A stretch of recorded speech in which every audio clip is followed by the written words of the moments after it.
Lisa and Danielle will do an update. Oh, okay. We're gonna have an update from Lisa and Danielle today. Then we're gonna have a discussion with Robert about the USA being 20, 250 years old. All right, guys. Wait, we're not done yet. Then sorry. we'll have a tape meditation because Shamika's not here today to meditate us. Then we'll have a quote of the. Then we'll have um the right of the month with Marilyn and Tina. Then we'll have the quote of the week, then the song. Take it away, Danielle. All right, guys. So I wanted to give everybody on the call here a little bit of a heads. Okay. Sorry about that. I'll start up over again. So I kind of wanted to give everybody a little bit of a heads up on what's going on with the conferences. So right now, the Region 4 conference, which is the Westchester and Five Boroughs conferences, is going to be held on August 28th at 25 Beaver Street. I wanted to give you a little bit of information with that. Kind of wanted to show you the flyer if we could. Lisa, if you could put it up. I mean, not the flyer, the logo. Yeah, there we go. I need share capabilities. Let me make you a co-host and you will have that superpower. Okay. You should be able to share now. Okay. Just bear with me, guys.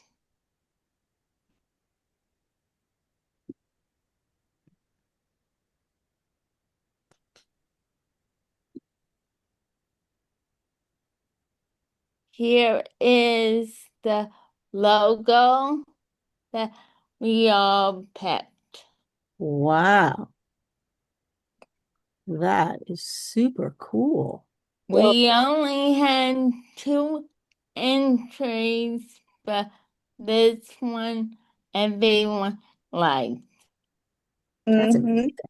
So if anyone is interested in attending, registration is open, I believe, until the 31st of Lisa. Yeah, 31st. And again, it's at 25 Beaver Street in Manhattan, where you guys are right now. And am I missing anything, Lisa? Are we doing? The price of the conference you want to talk about. Our conference is $55. Oh, yeah. So The the admission for the conference is $55 per person. Are we using salsa again? Yes. Thank you, Marisol, with her help, and she keeping an eye out for us. Thank you, Marisol. Marisol. Lisa, can I ask a quick, is it in person only? It's in person only. Okay, so for our New York City self-advocates, maybe some Queens people or Long Island, it's in person in Manhattan. Yeah. Yeah. Guys, I have to take this call. It's my doctor. No worries. I'm gonna mute you so it's easy, okay? Yeah. Anything else, Lisa? No. Not about summer hours for Stay Connected? Oh, we want to do summer hours for staying connected just for the summer for 1 hour instead of 2 hours and 45 minutes. We want to do 1 hour. So we will have a presentation in the next week. The following week we will do the wellness. We will take turns.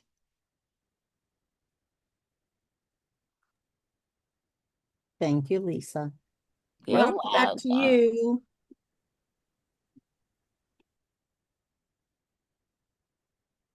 Oh, is he there, Mr. Belden? Let me look. Where's that room? Yes, I'm here. Okay, I just didn't see it. Go I was ahead, sir. talking to Tina real quick. Ah. So, what did you guys do for the 4th of July? Because we're talking about uh, the USA being 250 years old. So we're wondering what you guys, if you guys were willing to share what you guys did for the 4th of July. Well, we have 2 hands up Okay. already. Okay, Hannah. All right. So for me, I decided to go to a family picnic. I haven't seen my family in a very long time. Um, and then I came back home and watched the Macy's fireworks. As you guys know, sometimes fireworks kind of overstimulate me and tend to make me feel a little bit too much. So I watched them on television. I love the Macy's fireworks display. It's been my favorite every year. So watching this year and them um, deciding to do it early was a good call. Um, I have to say the laser show was awesome, and way to go to Macy's for doing such a great job on their fireworks display. They always do an amazing job every year. Ricky. Yeah, I still home as always. And, I I was listening to the mix of where um Joy mixes at what the party 105.3. I was also, listening to that. And then at 10 o'clock, I switched to the Pulse 87 Saturday night dance party.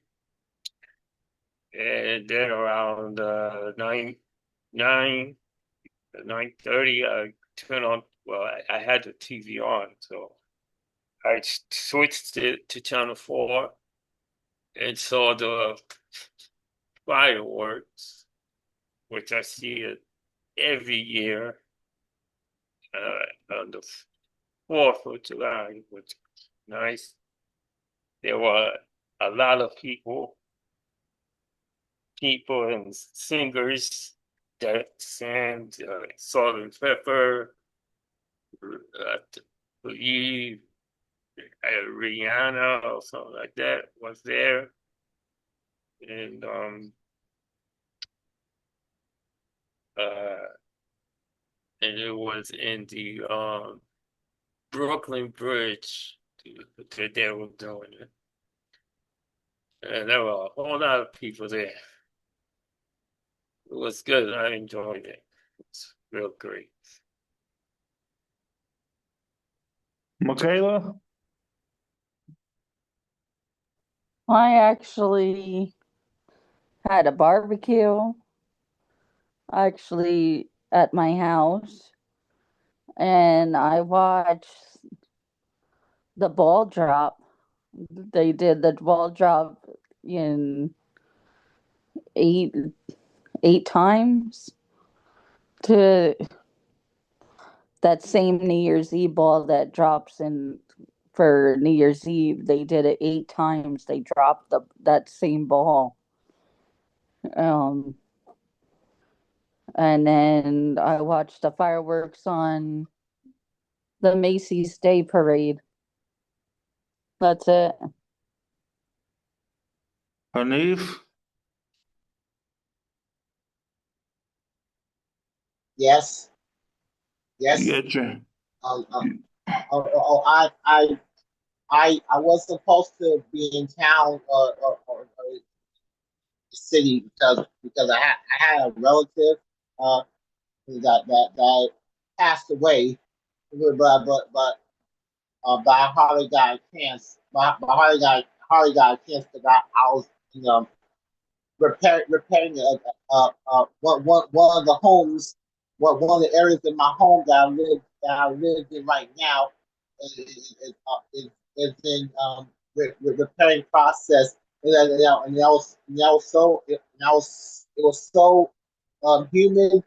I was so dead in my feet, so I decided, I'm rather just stay here. It was very humid.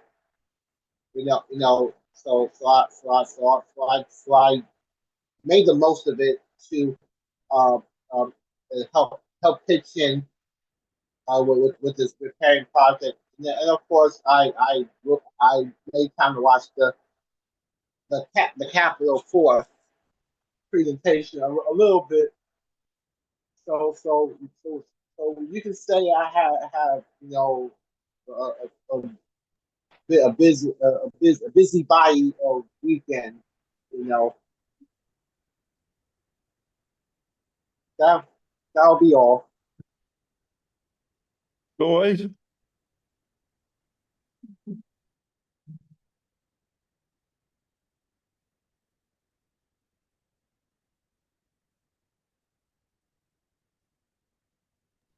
Joy, are you there? Who wants to talk to you? Your coat.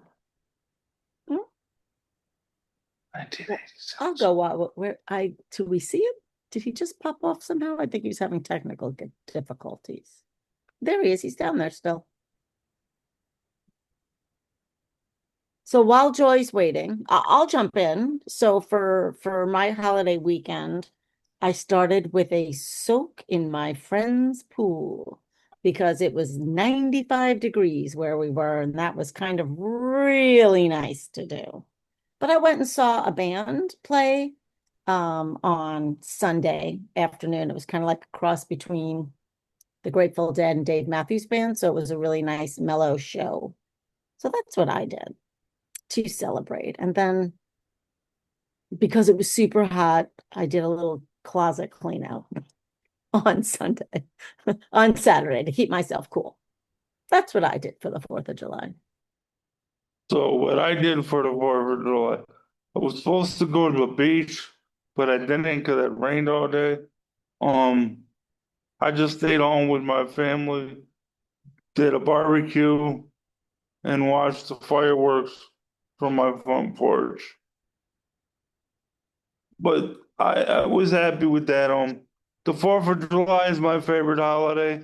I like fireworks, so I enjoy doing that. What is people? Robert, would you like me to read the chat? Yeah, go ahead. So a lot of people, so Mark, in our DC friend Mark, he put in there that he cooked hamburgers, hot dogs, and chicken for the 4th of July, which is fun. Some people didn't do too much of anything. Mark said he stayed home and watched some TV. And then Joy said he needed a few minutes, but his hand is back up, so I'm guessing he might be ready. Go ahead, Joy.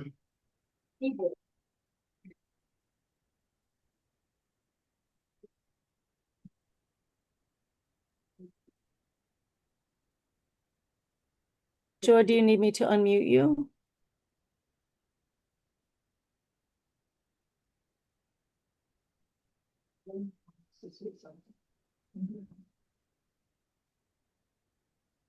You might need a little more time, Robert. Well, can we go with Jen then here? Sure. Jen's got something to say here too. Hang on one second, she's coming back to the table. Here. Clear. Wait.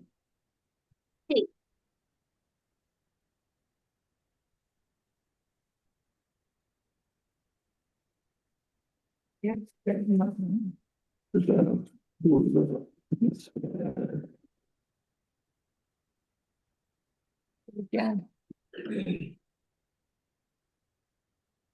I like to be with my family. Do y'all hear that? Yep, Yeah, we did. Okay. that's Great great. job, Good Jen. radio, but there is Oh. Good radio, but there is Saturday afternoons problems because human errors. Instead, there is political radio show from Lee News Radio 103.9 by accident. My friends Anna Marina reply me back email. There is human errors. So Yeah. Joy did his DJ show over that holiday weekend, but one of the days his show didn't air, and for some reason on a music station they aired a like political podcast. So that's what Joy's saying. Human error. We're familiar with that, but Ricky enjoyed your DJ stuff. It sounds like, so that's awesome. Congratulate Marina for us that she did an awesome job.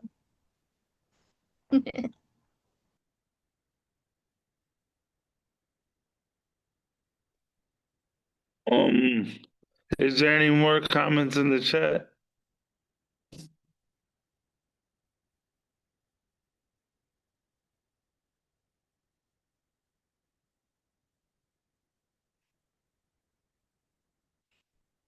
So we'll go with the second question. Russell have his hand up. Russell. Okay, Russell, go ahead. I'm sorry I didn't see you. Never. Very good. I didn't do much. I was just a starter.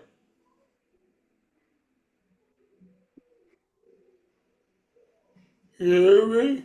What was that last part? I heard you said the weekend was good. You didn't do too much, but you did do something. What was that thing that you did? I was just. You went to You are. you went to church? Nice. Yeah. Cool. So the second question I have for you guys, what do you guys think about the 4th of July? What are you guys, what are you guys' feelings about the 4th of July?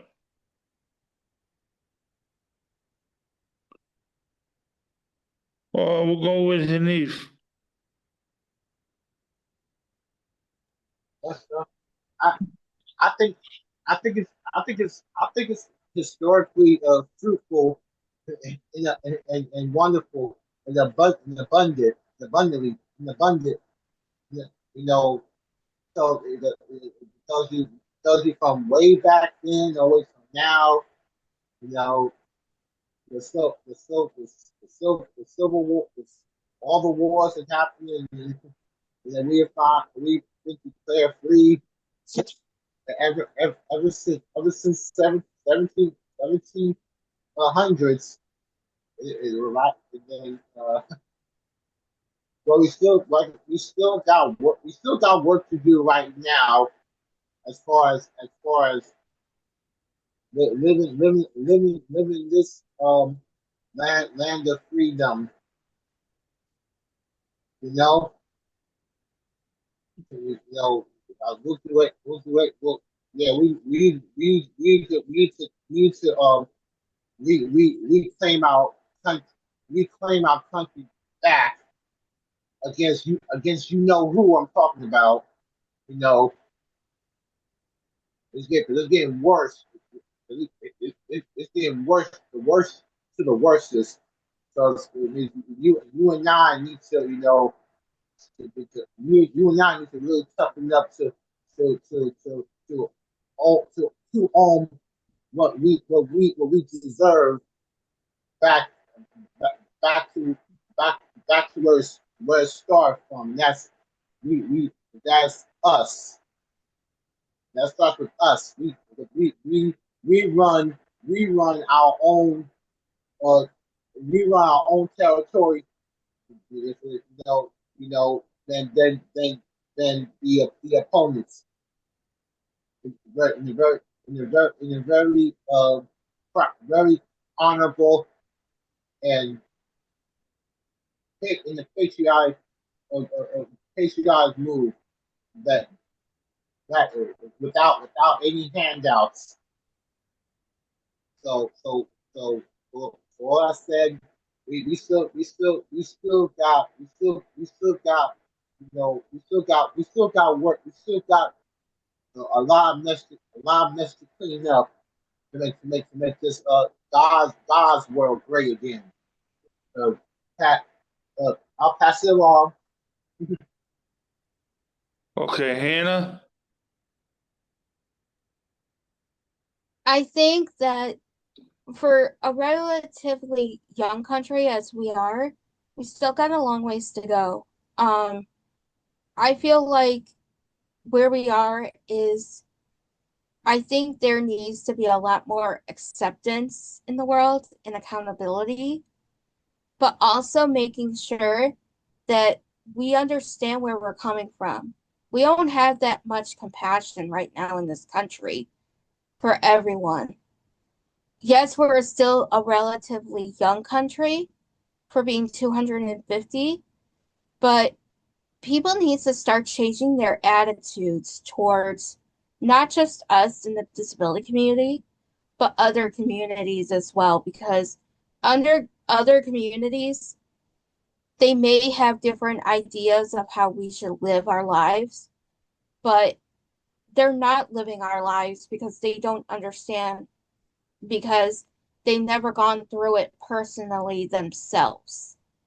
And it's a little bit alarming for all of us. I know a lot of us have heard a lot of stories that have come out, but we should not be scared. We should use this as fuel to motivate us, to let people know, yeah, we could tell somebody blue in the face about who we are and stuff, but they have to be able to change it themselves to be able to understand, okay, I understand this now. Or it may happen 1 to 2 years down the road, or even 5 years down the road, when something is gonna hit them and it's gonna be a little bit easier on them. So I think that we should just still keep advocating for what we need.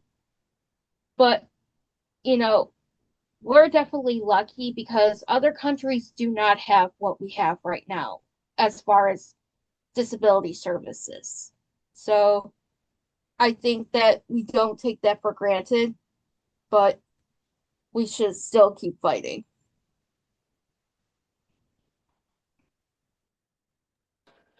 Michelle, can you read the chat, please? Sure. I think the chat is just a little bit more of there's nothing technically new. It's just Marco was talking about going to Colonial Williamsburg in fifth grade, and that the 4th of July is a historical holiday that is a special observance of our country's birthday. And right now, what Hannah's talking a little bit about is we are somewhat of a nation divided, and there's mixed feelings from some people in different communities about celebrating because people are not feeling included. So you have another hand up. Russell, do you have an opinion? I don't want to miss you. I don't see him. I think you can go to Michaela. I don't see Russell right now. Okay. Oh, we do. Michaela, I it's, think it's, the 4th of July reminds me that the men and women that um sacrifice their lives and to their country, like the soldiers and the armed forces, they sacrifice their families to go and serve our country, and they are serving right now and to protect each one of us and our freedoms.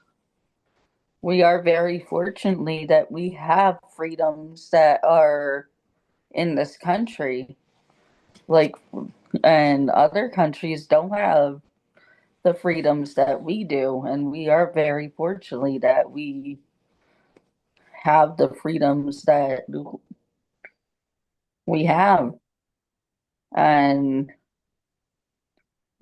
that's what I feel the 4th of July is. It's, you got to think about our air forces and our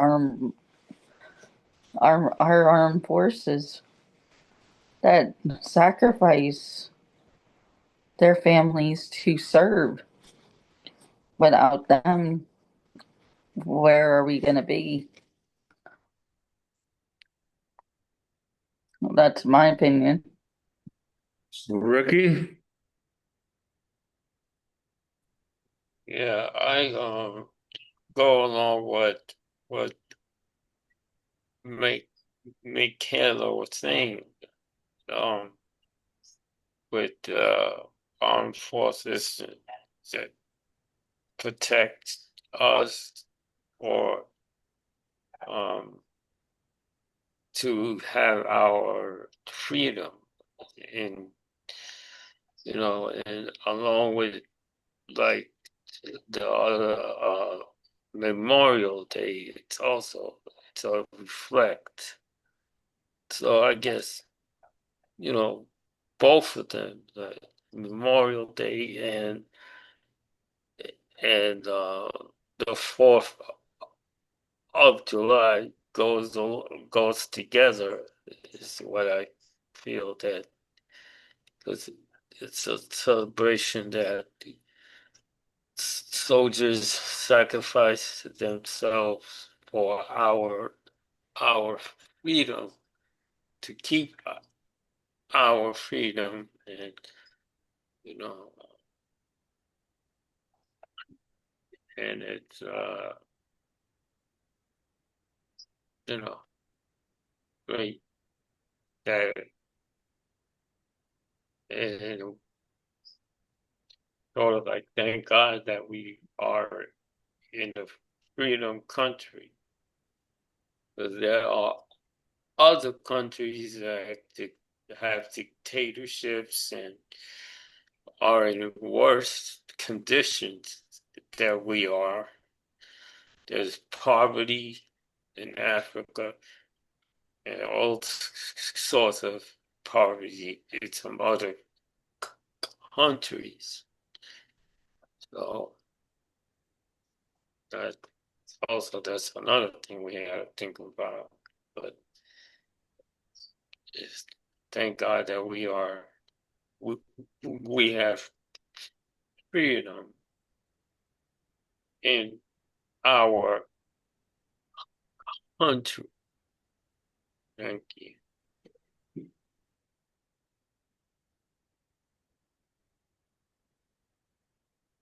Fontaine. I don't know if it's Sophia or Mike, but I'll let them go first. I don't Sophia? think they know where we are, Alan, but you can go first. I'll let them know. Okay, I'd like to say that yes, we are the home of the land and free, but in a lot of ways, being a history buff I am, I like to say do a lot of research and do your homework and find out, because like people, a lot of people did not have the right to vote way back in the 1700s, 1800s, even after that. They had to fight for that right. The civil rights movement. The people with disabilities had the right. Fight for the right to vote. So this is not always the land of the free, the home of the brave. We still gotta fight for stuff we need and want.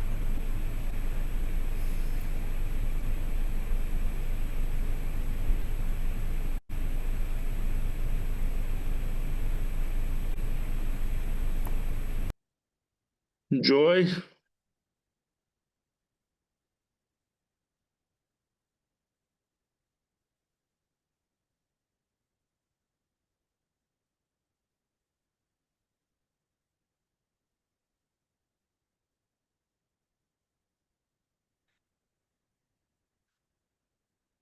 Sophia? Yes, hi.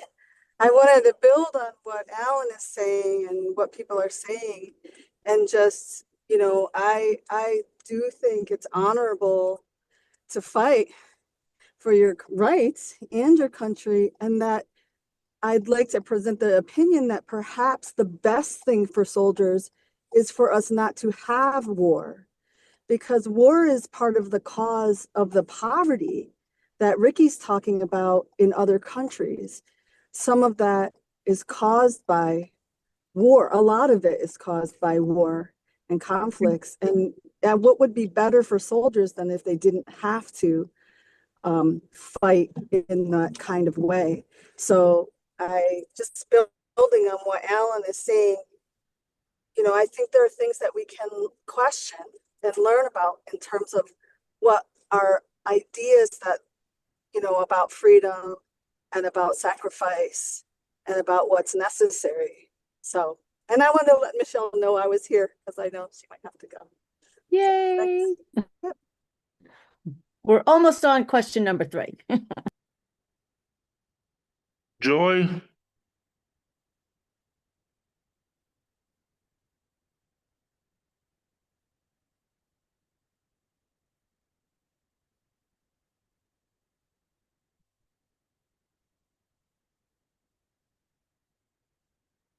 Danielle will go with you.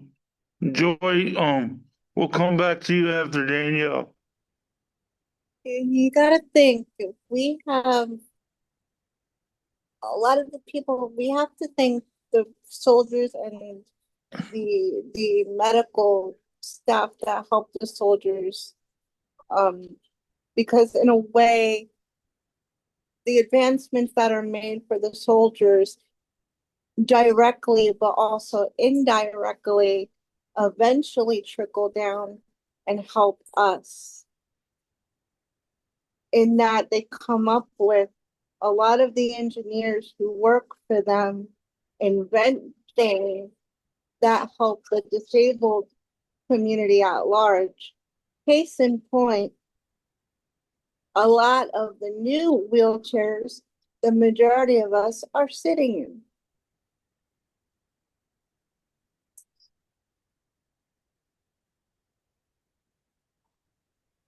So it's something to think about. You have wounded warriors helping us and helping the elderly.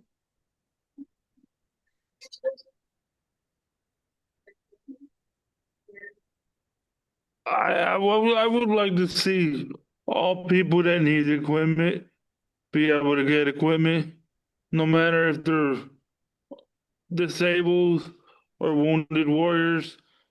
I just see a lot of having to fight Medicaid and fight the system to get what we need. And I would just like to see everybody get what they need. Yep, I agree with you.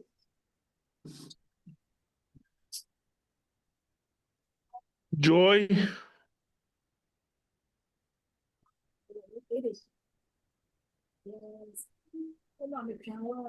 We need votes in midterm vote this November to taking down current government. Pulse 87 owner said that my friend Andy told Hannah and me may lose free speech. He told us yesterday in group, please votes in November.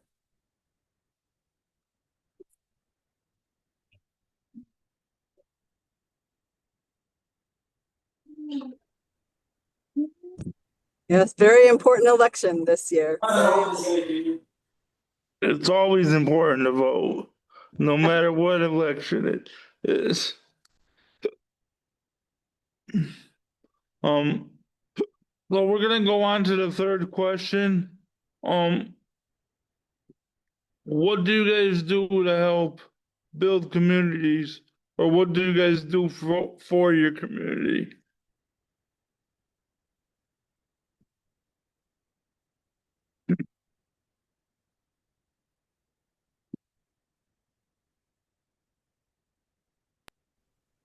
Michelle? I'll go because I got to scoot. One of the things, I kind of went outside my comfort zone and accepted an invitation to a community dinner. I don't typically go places by myself when I don't know anybody because I get shy. But this is kind of an outside the box thing for me to do. And it's part of the community that Marisol and I support for the museum that we're a part of an accessibility committee for. And I became a member of the museum because I like it so much and got invited to this community dinner. So what I like about it is that it's everybody in the community. It's different races, it's different abilities, it's different people from all across Long Island that are going to be coming. And the museum is celebrating the 250th anniversary through art and through artistic protest. So I'm super excited. So that's one of the things that I'm doing to kind of ingratiate myself in community beyond the community I currently live in.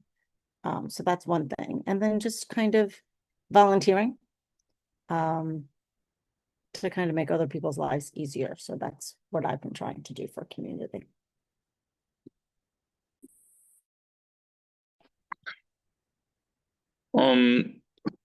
What is everybody else doing to help their community or build their community?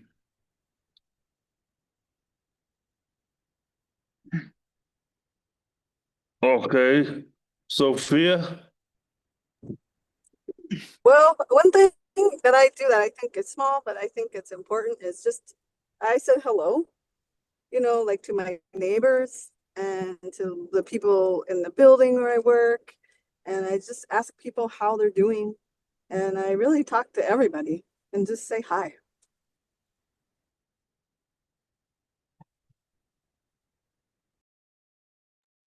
Sometimes hi and thank you goes a long way. I agree. Hannah? I definitely use the term killing them with kindness a little bit because I show kindness a lot of the time. I know it has to do with people's and how they view themselves. I would say with negative people, just don't be around them because they're always going to be negative. There's always going to be people trying to put you down because they feel like they have to do it for themselves and what makes them look good or what makes them feel better. But I would always say, kill them with kindness, show them the kinder side of you. Don't let anyone tear you down just because you have, and Alan and I have had a deep conversation about this a long time ago, and I think everybody on this call agrees with this. We have to cancel the word perfect. There has to be no perfection. And I know I have this nasty tendency of it, which is people pleasing. And I'm going to stop people pleasing. And I know I got to stop that because it's a nasty tendency that I have. So that's what I want people to start doing is stop people pleasing and start doing stuff for themselves, but also being nice to others as well. Danielle, Hannah, you took the words right out of my mouth. Because right now I'm going to switch from being the president to sort of being the psychology student. There is no such thing as perfection, okay? All you can do is be the best version of yourself. I'm going to say it again to everybody on this call and everybody in the room. All you can do is be the best version of yourself at the time. And if you call yourself a perfectionist, I'm gonna say it. You're fooling yourself. You can achieve the best at the time. Perfection is a construct. It is not an ideal. You can just do your best. And if it's not to your liking, you try again. And you keep trying. That's how you get better at things over time.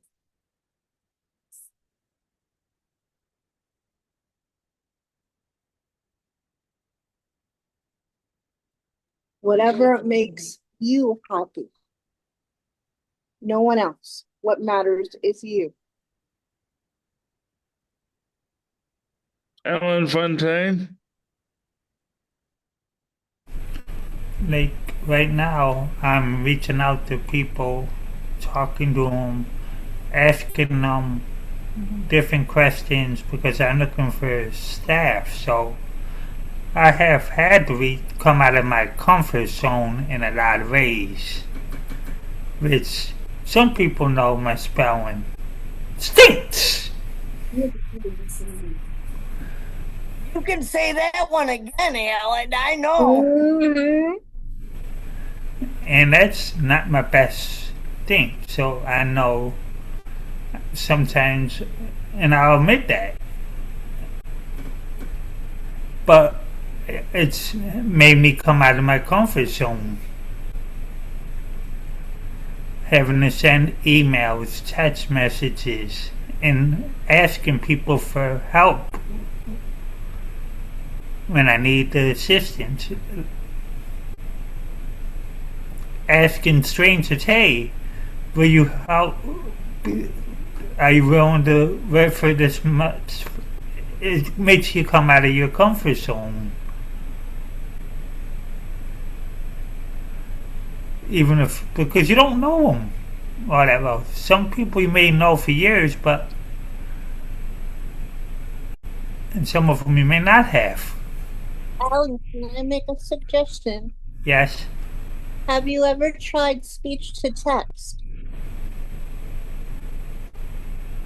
Yes, but there's a lot of background noise a lot of times at my house, and that's the issue I run into. Okay, I get it. Alan, I appreciate you because when I don't understand something, you help me understand what you're trying to say. That I appreciate. Trust me, I get phone calls from Sophia quite a bit, which I appreciate.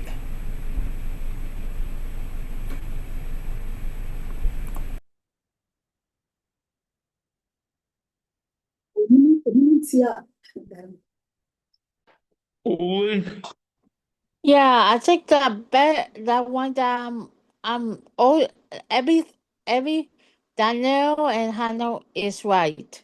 You cannot. You have to be yourself, and nobody's perfect.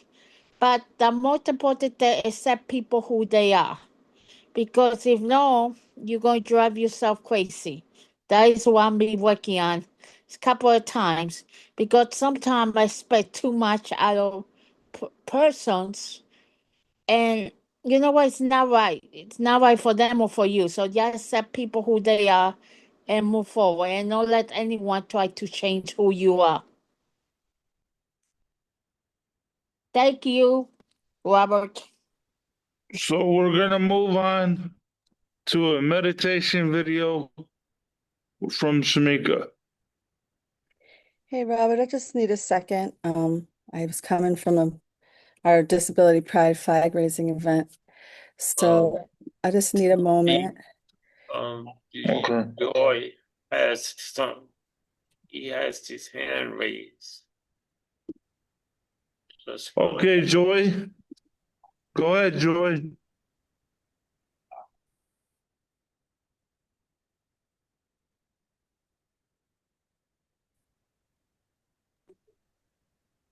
I'm helping small artists. She name is Marina. I'm trying she becomes bigger artless though kindly care person. Im kindly person everyone.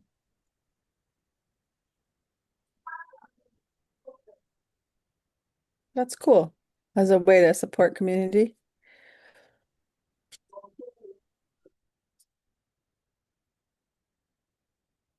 All right, I do have the meditation up if everybody's ready for it. I think we are. All right, thanks, Robert. Oh, nope. Are you seeing it? Nope, that's not the right thing.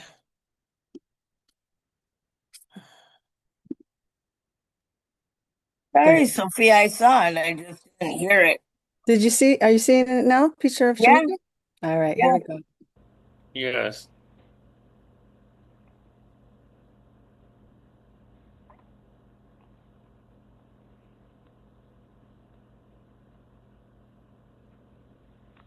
Hello, this is Shamika Andrews. I decided to come live last minute because I was supposed to do a meditation with a group, but that didn't pan out. So I was kind of in the mood to lead a meditation anyway. So I figured I would come live. Hello, and welcome to this meditation. I am Shamika Andrews.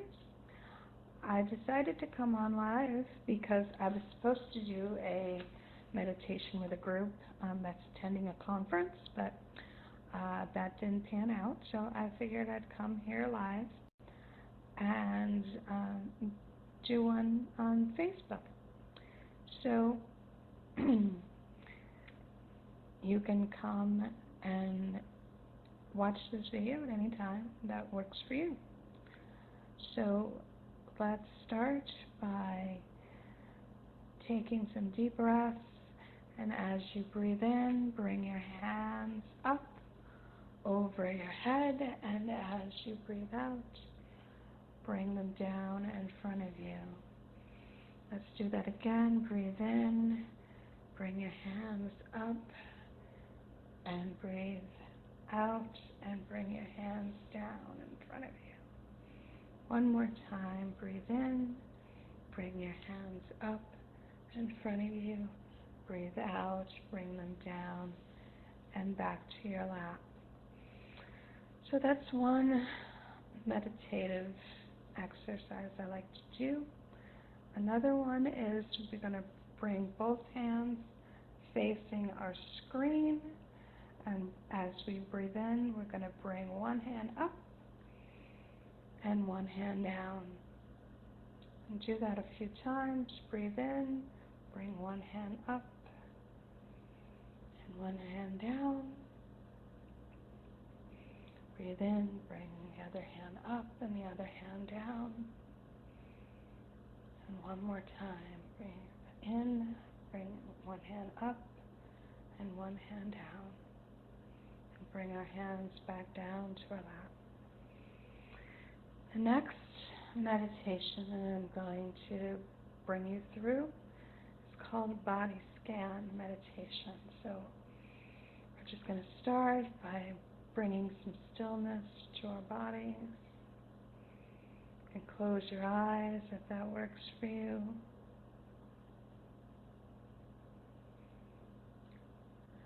And imagine a bright white light shining over the top of your head. And as you breathe in, see that light enter the top of your head, moving down your face, down to your jaw. And as you breathe out, feel your jaw relax. Breathe in, see this light move down to the back of your neck. And as you breathe out, feel your neck relax. Breathe in, see this light move down to your shoulders. As you breathe out, feel your shoulders relax. Breathe in, see this light move down to your arms, your hands and your fingers. As you breathe out, feel your arms, your hands and your fingers relax. Breathe in, see this light move down your chest. As you breathe out, feel your chest relax. Breathe in, see this light move down to your stomach. As you breathe out, feel your stomach relax. Breathe in, see this light move down to your hips. Breathe out, feel your hips relax. Breathe in, see this light move down to your thighs. As you breathe out, feel your thighs relax. Breathe in, see this light move down to your knees. Breathe out, feel your knees relax. Breathe in, see this light move down to your calves. Breathe out, feel your calves relax.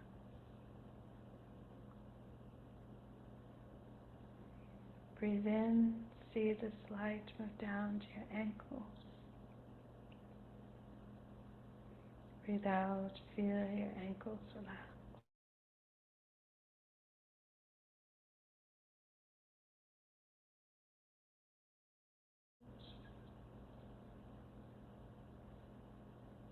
As you breathe out, feel your toes relax.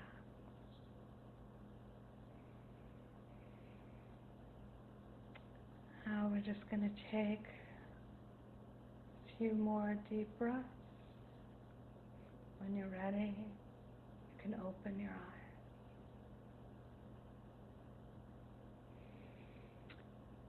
Now we're going to go through one more meditative exercise, box breathing. So we're going to breathe in at the count of 5. Hold your breath for a count of 5, and then breathe out at the count of 5. We're going to do that 3 times. Just breathe in at the count of 5.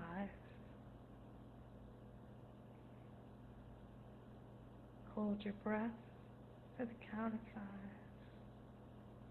And breathe out for the count of 5. Let's do it again. Breathe in for the count of 5. Breathe out. Hold your breath for the count of 5. And breathe out for the count of 5. One more time. Breathe in for the count of 5. Hold your breath for the count of 5. And breathe out for the count of 5. As we end our meditating session today, you can move your body in whatever way works for you. Maybe make some circles with your head, circles with your shoulders, circles with your arms, your wrists. Open and close your hands. Stretch out your fingers. Reach out in front of you. Reach down to your toes if you can. Just wiggle your body.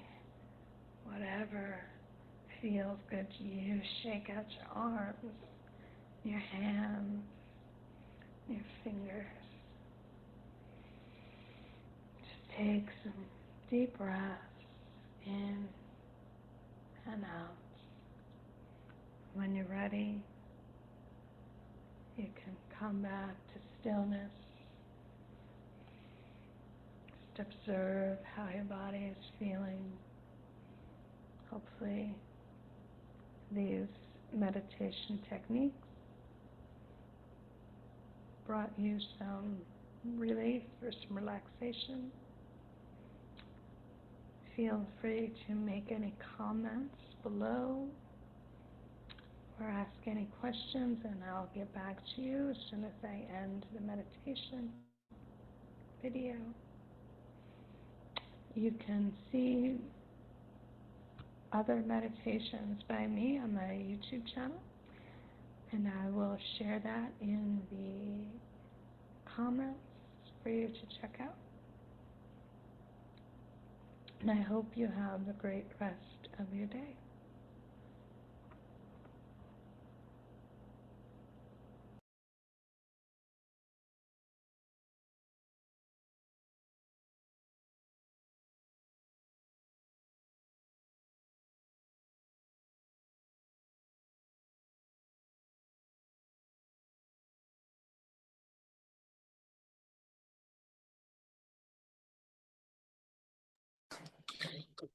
Okay, up next is Marilyn with the right, right of the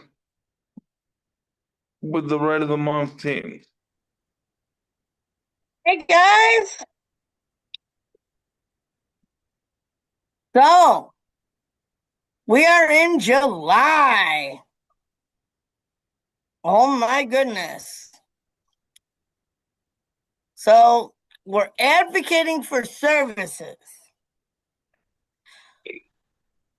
What do you do if they're closing your group home and the new one is too far from your family and friends and you don't want to go? What do you guys think?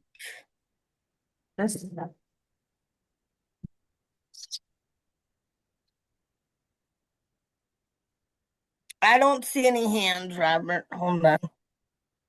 There is no hands up. You guys, what if they were moving you away from your family and friends? Do you think that you could do anything about it? This is not going to be a conversation. We're not going to do the rights like we did.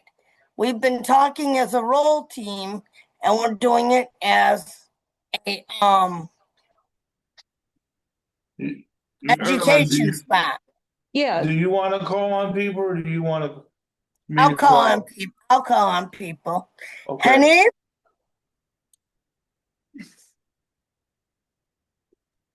Yes. Yeah. Um. That should be the individual. That should be the individual's choice. You know. That no no government or no government or any other opponent should not should have the right to take them out when they don't have their consent by the individual. Well, no, what it is if they were to close it and you had nowhere to go and it was far from family and friends, what could you do? That's the way the question. First I'll speak to the care service coordination.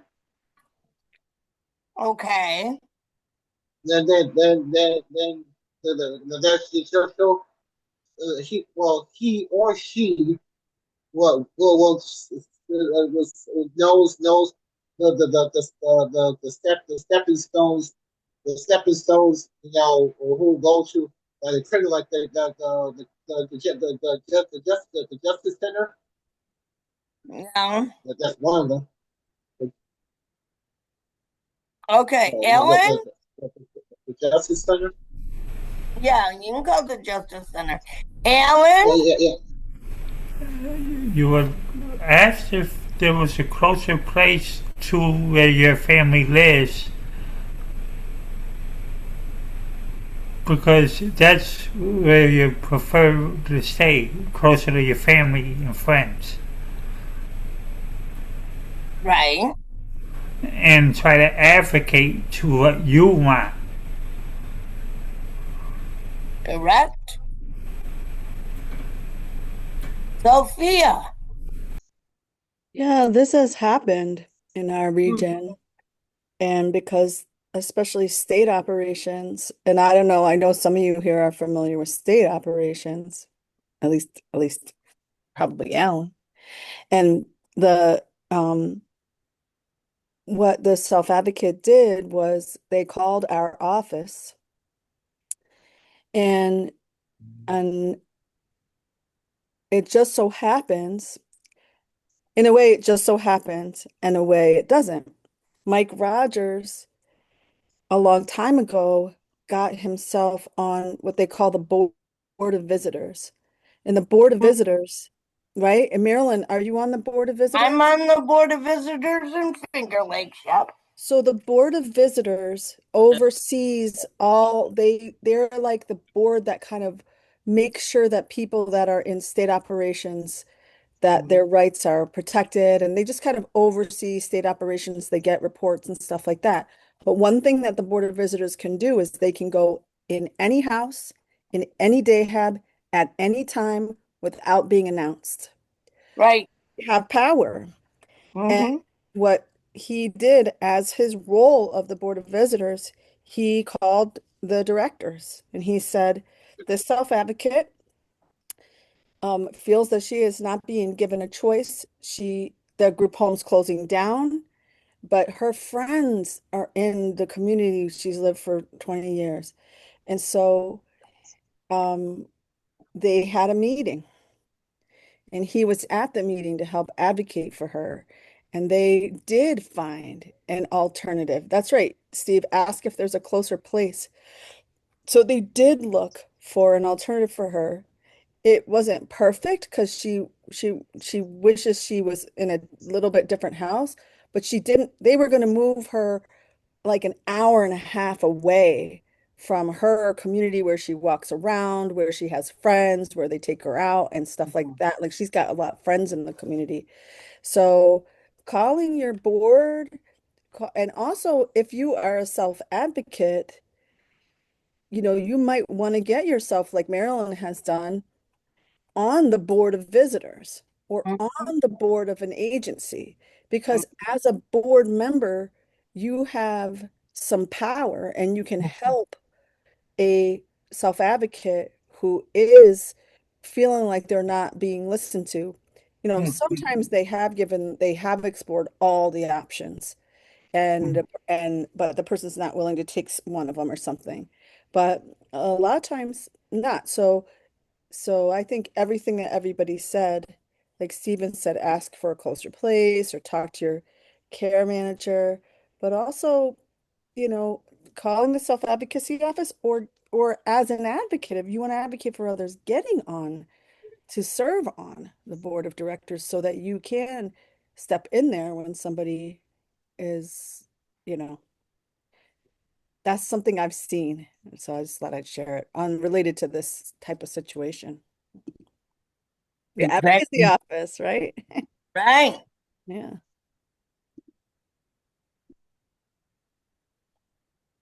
Kevin Ryan. Thank you.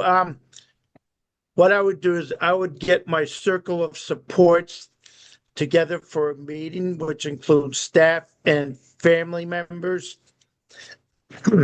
And then we can describe the situation and maybe they could help me find whether or not there is somewhere closer to my family, friends, and staff to go.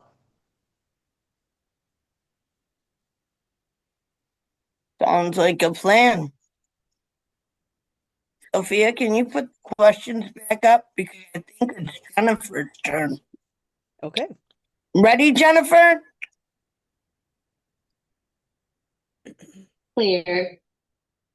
Clear. Speak. If your Clear. GSP being disrespectful to other people with disabilities, should you report it? Did everybody get that? Yes, you should. Does everybody understand what Jennifer just said? Yes, you should report it. Thank you, Wayne. But why should you report it? Why should you report it? Because first, it's not in their job description to be disrespectful or harmful to anyone who the DSP work for, because the DSP wouldn't want people to disrespect them. Yeah. Alan? It could be physical or mental abuse. Mm-hmm. It's psychological. Mm-hmm. Anif? Yes. And yes, though, it is against the law for this the staff against the staff and doing things and they're not supposed to them. They're not supposed to us or towards us. Because we are protected by certain amendments. That includes the ADA. Yeah, that's where the root that's where the root of all this. Right. That'll be all. Okay. Marilyn, in the chat, it says Mark is saying that he's on the board of directors for his state ARC of Virginia. And he said, you should report if a DSP is being disrespectful because it is not right for people to take over your property. And Steve DiPiano said, yes, you should. Right. So when you're not really given an option and maybe the state says to you, oh, we're closing this down because we're doing something Marilyn, different. wrong question. Hold on, I'm not yet. We're on Jen's question. Yes. Can I finish my thought, dear? Sure. Okay. So when something like that happens, and you may say, I don't want to hear you talk about Susie. You don't work with Susie right now. You are working for me. And I overheard you and Nancy and the staff in the med room, because the door was open. You were quite loud, and you were having a conversation while I'm paying you to do a job with me. That's not a good thing. And other people can hear you. So maybe your bedroom has windows open. And, Susie and Sophia are just talking, and they don't think anybody hears them. But the neighbors hear them. You're hearing them. You don't know why they're talking about Susie. And then you have a new person, a new staff that just started working today, the first day. Their name is Wayne. They're working today, and you're talking all this shit about somebody else. You work for somebody else, and he just walked into like a whole crap load of everything that he thought, well, I thought I was getting away from this. It didn't help. That makes people feel uncomfortable. Makes people feel, I don't want to be here. They're talking about so-and-so. But we're in somebody's house. We're working for them. Sophia's doing laundry. I'm trying to, get the dishes done, whatever. But they're talking about somebody else. And you're sitting there, you're hearing everything. They're being very disrespectful toward you. Not just toward the person, but toward you. And it's like, why? What do you think, Tina? Why? You're absolutely right. Nobody wants to hear you gossiping about everybody else and everybody else's business. And it walks a very thin line with a HIPAA violation. It does. Because yes, Steve, you're right. Because if I walk by and I overhear it and I know that you work with my friend Susie and you're talking some crap about her personal business, you're running a very thin line between, breaking confidentiality. Right. And that's not good. I mean, that violates other rights even beyond having control of your services and who's working for you and who is supporting you and all of those things. And for goodness, here's the other problem. You could be audited at the same time. So Wayne may be coming in and he's brand new, starts today, doesn't know anything. Sophia's supposed to show him what to do, but Sophia and Kristen, they're having this big conversation. The neighbors hear it, and the windows are open. It could be a big deal. But then you may have somebody from the state show up.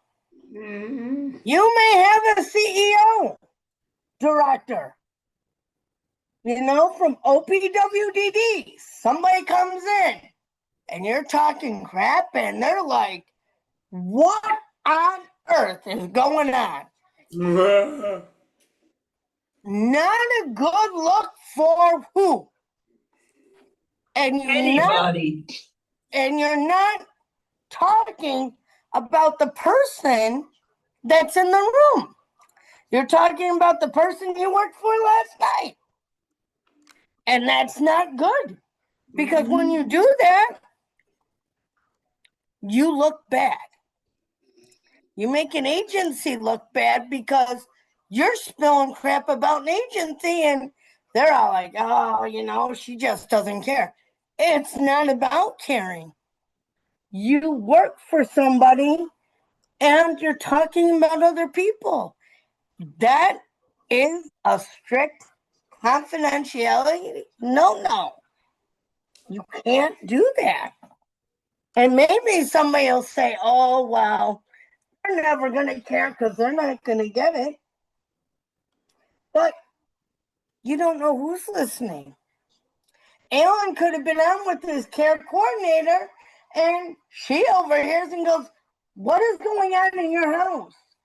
And Alan goes, look, I had nothing to do with it. I asked for some help with something and instead I get bombarded by this. And I'm thinking, uh-oh. Kevin, you have a question?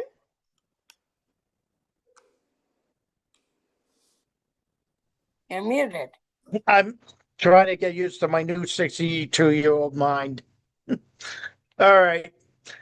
Would there be a possible way to provide training for situations like this so they know what we expect of them? I guess it depends. If you live in a group home, you're going to get training. If you're working one-on-one, they should know if they're already doing one-on-one with people or working in other homes, not to do that. You go through a training all the time, but here's the question.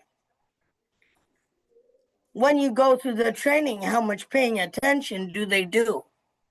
Or do they fall asleep while they're being presented to? Now, granted, I'm going to tell you, because everybody laughs at me and thinks I'm crazy. The minute I see somebody falling asleep when I do new employee orientation, Alan, you can laugh. You and Sophia know. I always bring up the tarantulas. Well, maybe I should bring in a tarantula. And they all look at me like, wait, what? Now, a month ago, I had somebody say that they were God. And I said, well, if you're God, what are you doing in a training? Everybody looked at this guy and he couldn't answer. And I said, well, you said you were God. You're in this employee training. What are you doing? He said he was God. So ever since then, he's been picked on by me because he said he was God. And I said, oh, you're still your God, huh? Yeah. And he's like, oh, no, you're the one. I got to be careful of you. Yeah, you might want to be careful where you are because you're in. Hey, how about one more suggestion? Would someone be willing to bring like a blowhorn so in case if someone does fall asleep? Can't do that during training, Kevin. Darn. Well, I tried. All right, well, here I go with another question. So if you have a staff that is trained to work with you and you are in the hospital, how do you deal with that? Are you dying from the last question? I'm dying thinking about Kevin in a party hat blowing a bullhorn at the sleeping staff. I think that would be very entertaining. It probably would. It's his birthday today. We should really go all out. Right. Anyway, that's why I was laughing. But this is a good question, Marilyn. And it's a good question right there.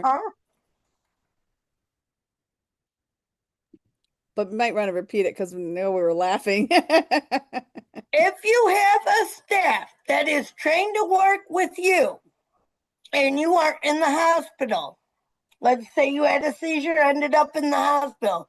How do you deal with that? How does the staff that's working with you, and she can only work with you, you're in the hospital, and how do you deal with that? What do you do? Alan? First off, the person has to know your protocol for what your diagnosis is. And your seizure, if you have like epilepsy, what is your protocol is. Right. And if you're in a hospital, they cannot technically work with you. Right. So they would have to take vacation time or whatever if they have it. Mm-hmm. There is one tiny way around it. It's very tiny.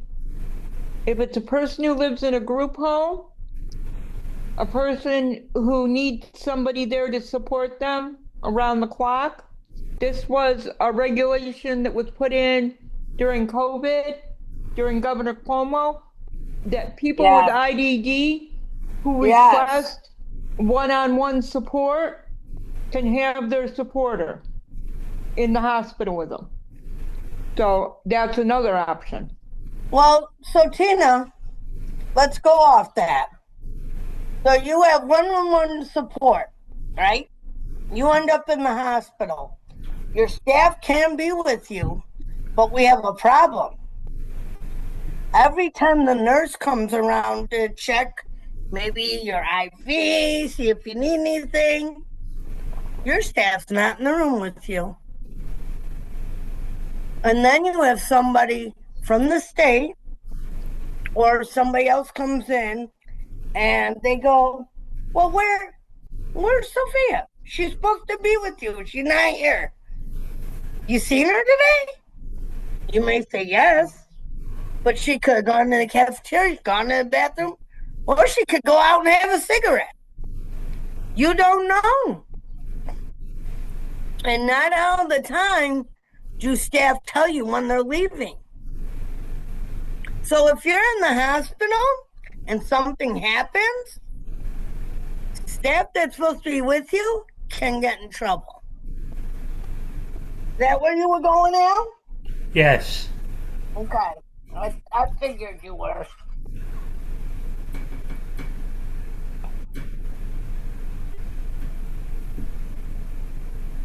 Because that's happened quite often where they take advantage of when you're in a hospital trying to use time that they don't have, or say, hey, I'm with the person and I'm not really still with the individual person.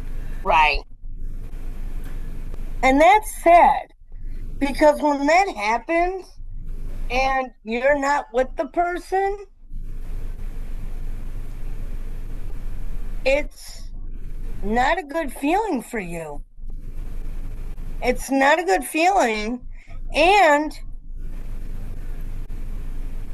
you may not know, or maybe you fell at home and you knocked yourself out. They called the ambulance and your staff's with you, but then they have to take a phone call, or they have to start writing very detailed paperwork, and they had to leave for a second.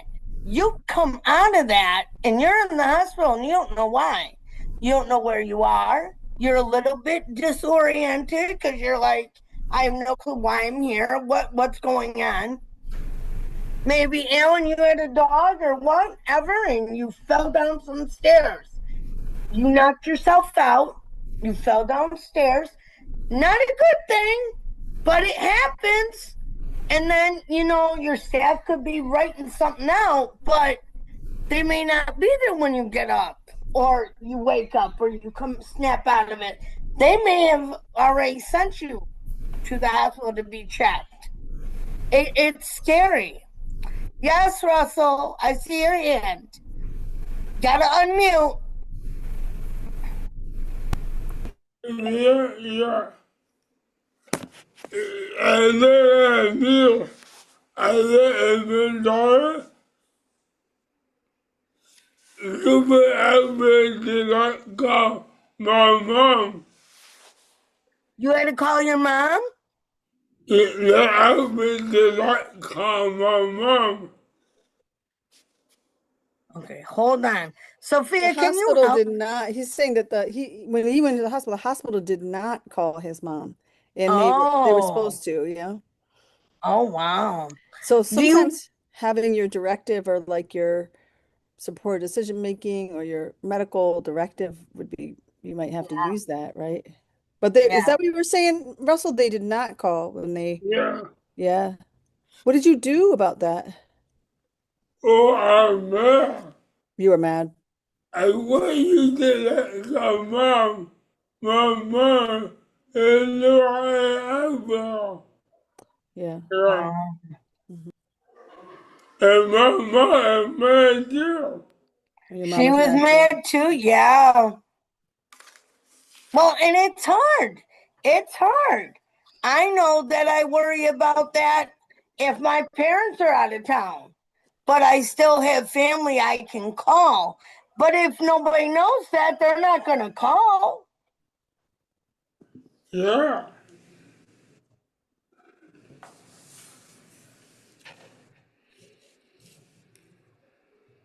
Anybody else? We might be ready to move on, Tina. Tina?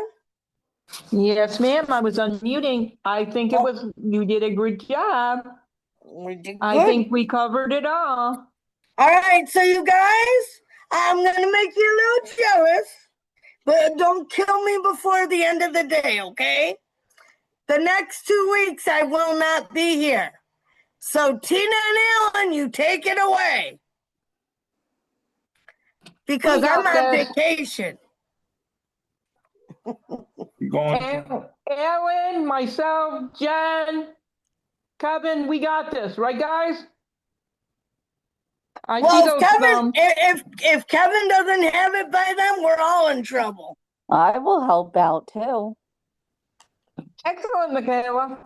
I've done you the link. Oh, Marilyn, thanks. I'll you be are on. not nice. No, actually, I'm very nice. Happy You're birthday, you're Kevin. taking the next 2 weeks, so I am being nice because I'm not going to be here. Happy birthday, Kevin. Thank you. Thank you very much. And when Marilyn talks to you like that, it means she likes you. I know. She's gonna be out busy celebrating her birthday. Happy birthday, Kevin. Can Thank we you. sing Thank happy you. birthday to Kevin? How about Later, at the end? Michaela. I'll At go the later, end. Michaela. I think we can. Well, we're going to, but we gotta finish with the quote and stuff, Robert. Okay.